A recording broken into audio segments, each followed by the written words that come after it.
This is Channel 12 KFVS-TV.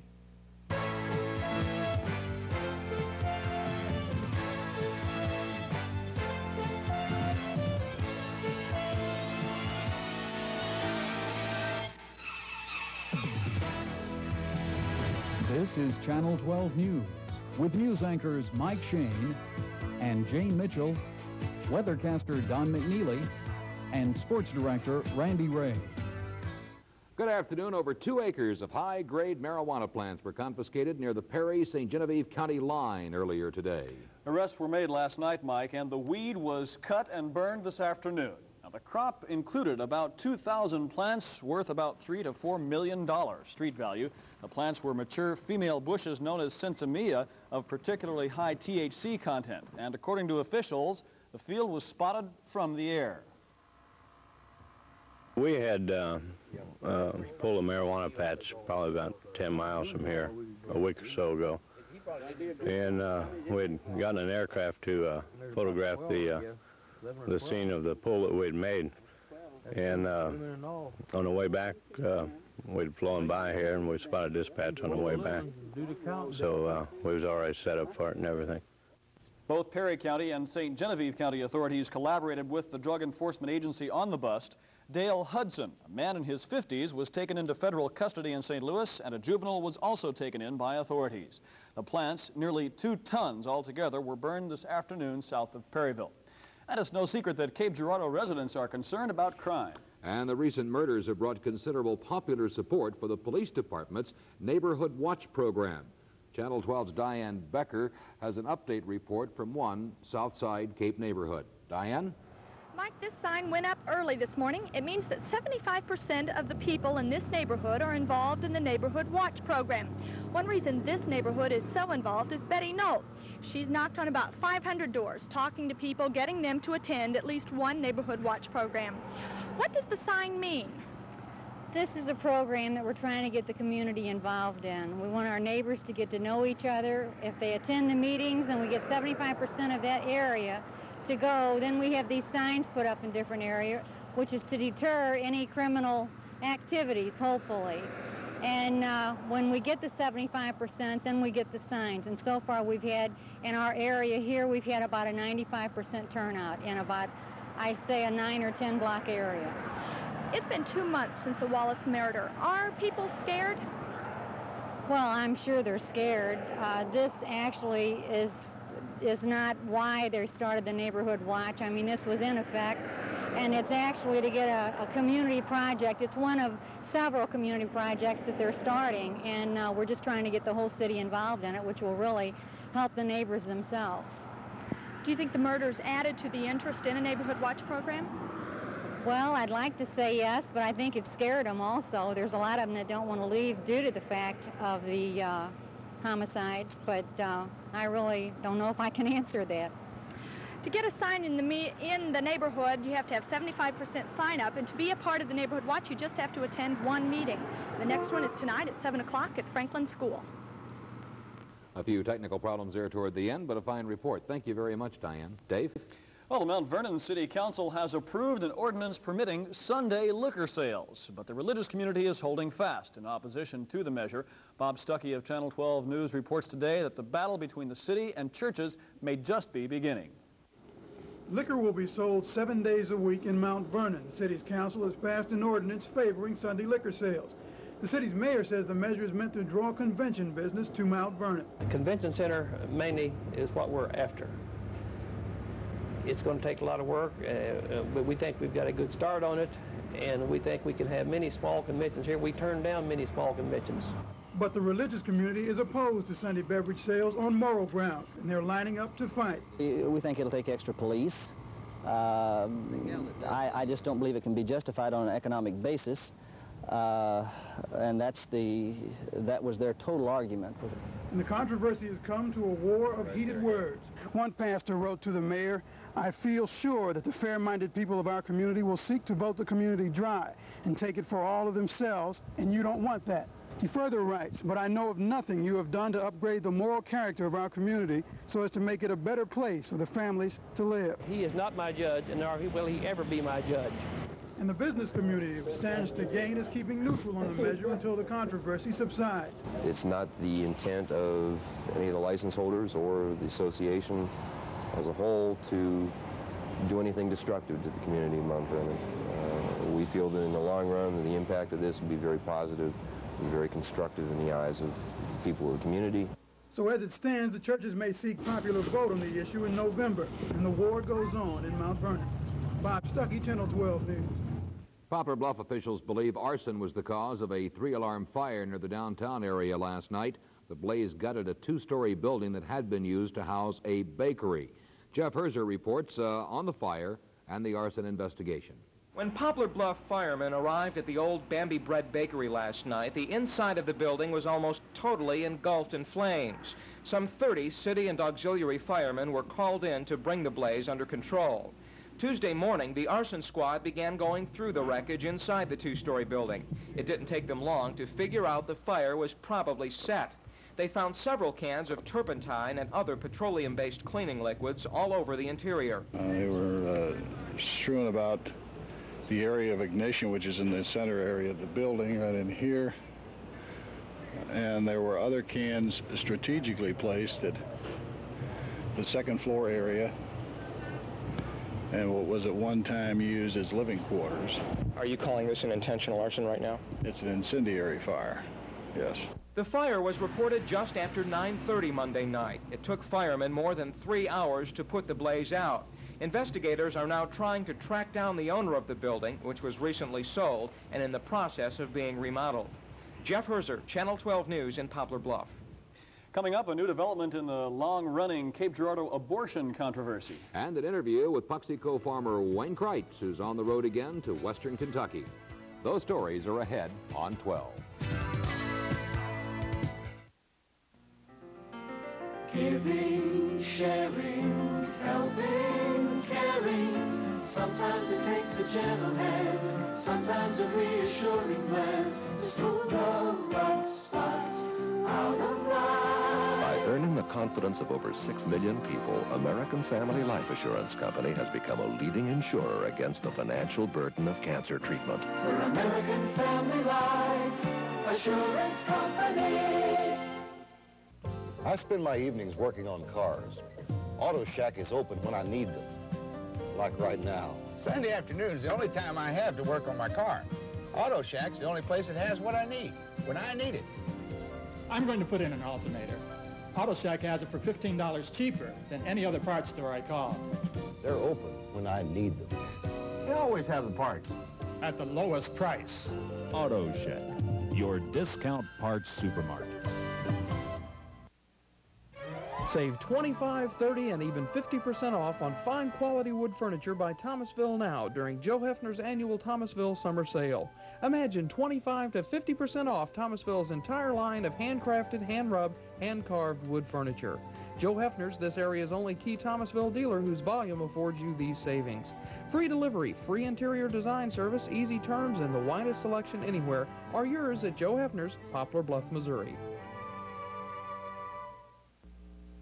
The SEMO District Fair proudly presents 4 big shows, 4 big nights. Narvel, Feltz, and Lou Hobbs, Monday, September 13th. Larry Gatlin and the Gatlin Brothers Band, Thursday the 16th. The Charlie Pride Show, Friday the 17th. And the Eddie Rabbit Show, Saturday the 18th. It's top entertainment under the stars at Arena Park in Cape.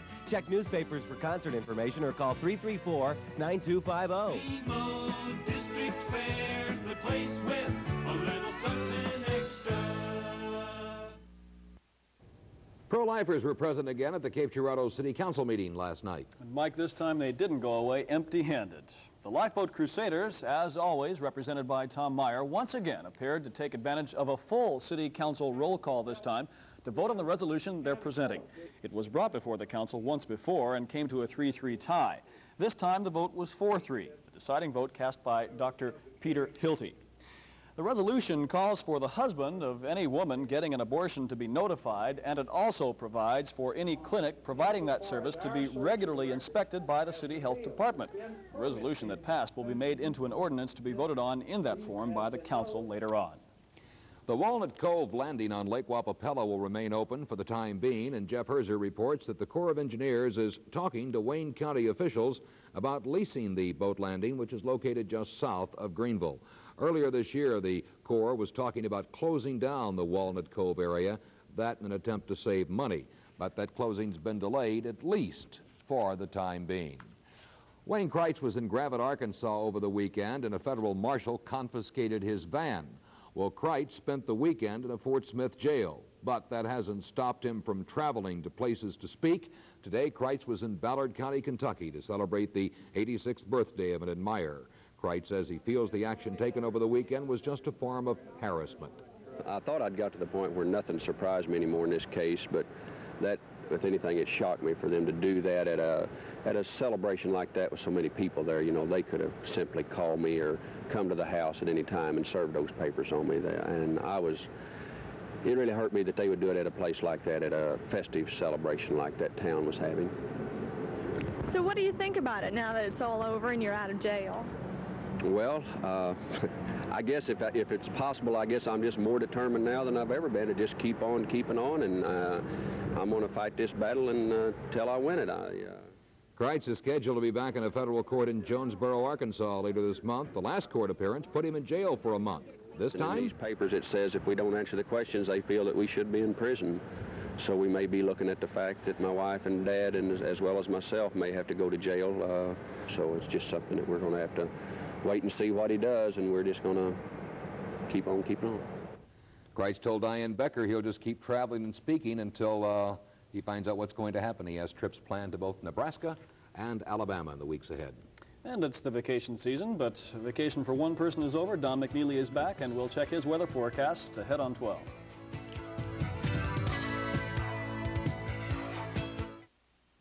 On tonight's broadcast, the Dow Jones stock averages are up a record 38 points today.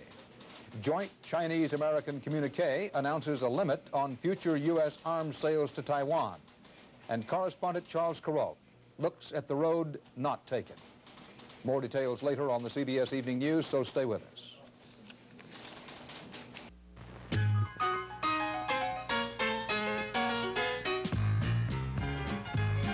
Trees are welcome additions to any neighborhood. On your next birthday, anniversary, or any occasion, plant a tree. Who knows? You just might start something.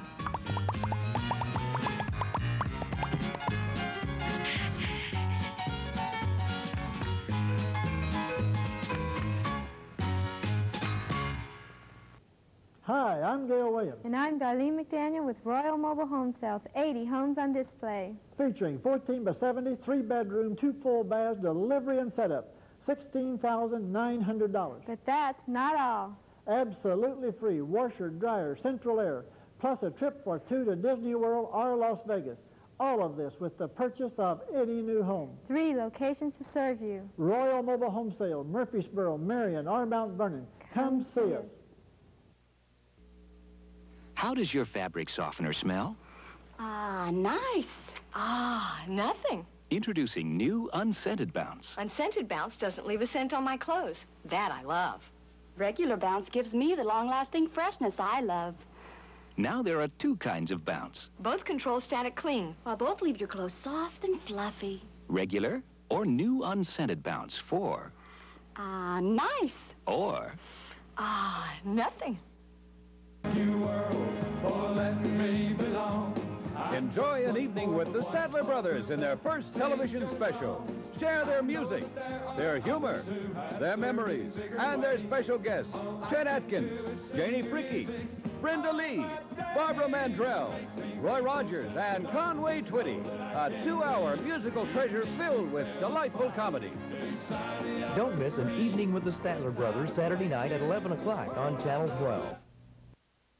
Another nice, balmy summer day. High of only 87. We've got a few scattered clouds and some haze in the area, but as you can see south and east of here, bright clouds indicate heavy thunderstorms. Some of them have erupted into torrential rains in southeast Tennessee this afternoon. In the Chattanooga area, officially 2 to 4 inches, but Unofficially, several spots reporting over 10 inches. They've got flash flooding problems and a watch out there tonight. It's scattering thunder showers over the southeast. A tornado reported near Fort Pierce, Florida. Severe thunderstorm watch up in the northeast. That expires at 6 p.m. It was nice and cool over the upper lakes today. Mid-afternoon, 79 at Detroit, 85 on the other side of this front at Kansas City. That front moving slowly southward toward us, causing some thunderstorms in central Illinois. Earlier today, a tornado erupted along that warm front in Alexandria, Minnesota, with another severe thunderstorm watch in North Dakota, that until 10:30 tonight. You can see thunder showers scattered all across the Gulf Coast, up into the Rockies and the Great Basin.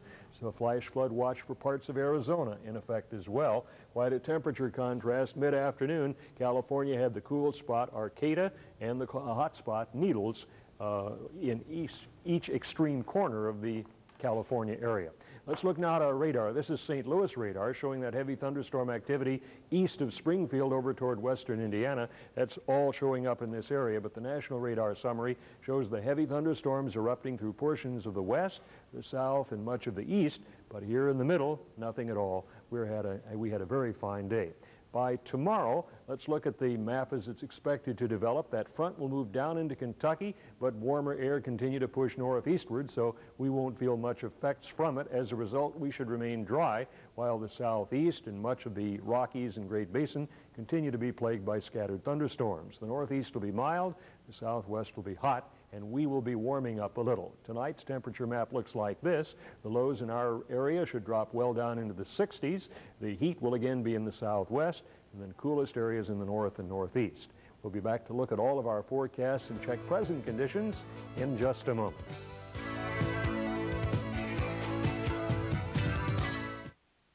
Get ready for fall at West Park Mall. Get color, new fashion, find excitement and action. Come to First Impression and be impressed by handsome new men's wool sweaters on sale $22 to $38. Great fall coats and jackets too at First Impression. And step into Airstep for the latest footwear fashions, even if you're hard to fit. Their fashion experts can help coordinate your fall wardrobe with stylish Airstep shoes. Come on, fall's waiting at West Park Mall. 1, 2, 3 o'clock, 4 o'clock, rock. Jim Pearl's turning back the clock to the days when everything cost less, including financing a new car. Right now at Jim Pearl's, the first 50 cars or trucks delivered will be financed at a low 8.75% annual percentage rate. All you have to do is pay 25% down in cash or use your trade as all or part of your down payment. And take up to 36 months to pay with approved credit. Hurry to Jim Pearl's for details on this fantastic offer. Remember, 8 3/4% APR at Jim Pearl's in Carbondale right now. It's always been true, but perhaps more now than ever before. Agriculture means managing dollars and cents. I think marketing is going to be the key in this next year. There's no reserve, there's no deficiency payments, there's no set-aside. Really, the problems in agriculture today go well beyond weak farm earnings. Let's face it, farming's a tough business, and there's some tough questions to be asked. I'm Roger Strong, and I get you the answers every weekday morning on Ag Report. Country Day, weekdays on Channel 12. High was 87, currently 86 with a northerly wind, humidity 63%. Falling barometer, a few scattered clouds, 4 miles visibility and haze, no precipitation reported. Looking around the area, temperatures all in the 80s. Carbondale 82, the cool spot. Cairo at 88, the warmest. 87 at both Paducah and Fulton. 84 at both Poplar Bluff and St. Genevieve. Tomorrow's expected precipitation pattern again shows no rain anywhere in the Channel 12 area. It'll be heavy down in the southeast and along the Texas and Louisiana coast. Heavy again through portions of the Rockies and the upper Midwest. But again, most of the midsection of the nation should be dry. Here are the forecasts beginning with southern Illinois. Clear and mild tonight, low in the upper 60s, partly sunny and warm tomorrow, high of 87 to 90, and fair and mild tomorrow night. West Kentucky can look for a slight chance of a few showers in the east tonight, then clearing but with some fog by morning, low in the 60s, partly sunny, warm tomorrow, high in the 80s, and clear and mild again tomorrow evening. For West Tennessee, fair and mild, lows in the upper 60s tonight, partly sunny, warm tomorrow, high of 87 to 89, and fair and mild tomorrow evening. For southeast Missouri, tonight should be clear and pleasantly mild.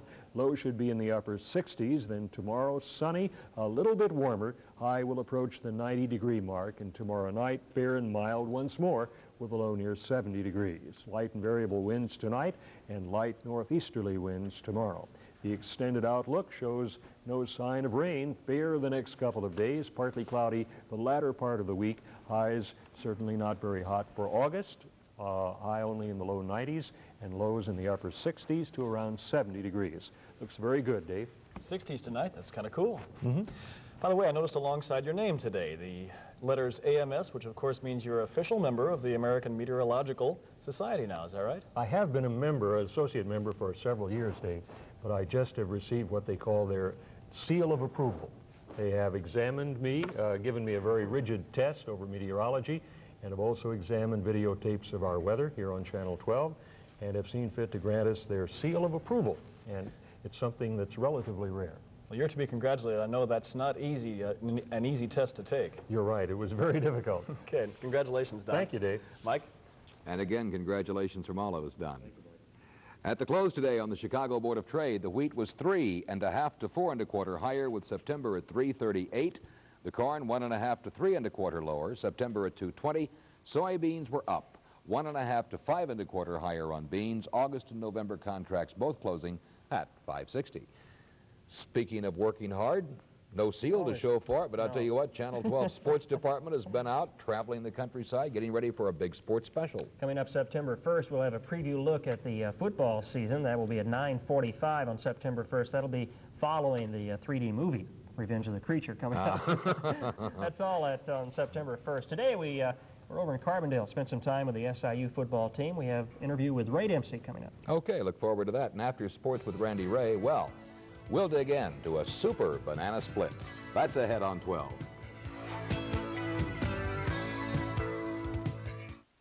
There's some people would only realize electric wires can be dangerous. Guess the antenna just fell on the wire. He was just telling me this morning about putting up his new antenna. No! I never dreamed that touching a wire could hurt somebody. What's that? Live wires can be deadly. Look up. When you're working on your American dream, you want it to last forever. Anderson Windows have helped build American dreams for over 75 years with innovation, energy efficiency, and pride. Take the time to build the best. That's what we've always been. Come home to quality. Come home to Anderson.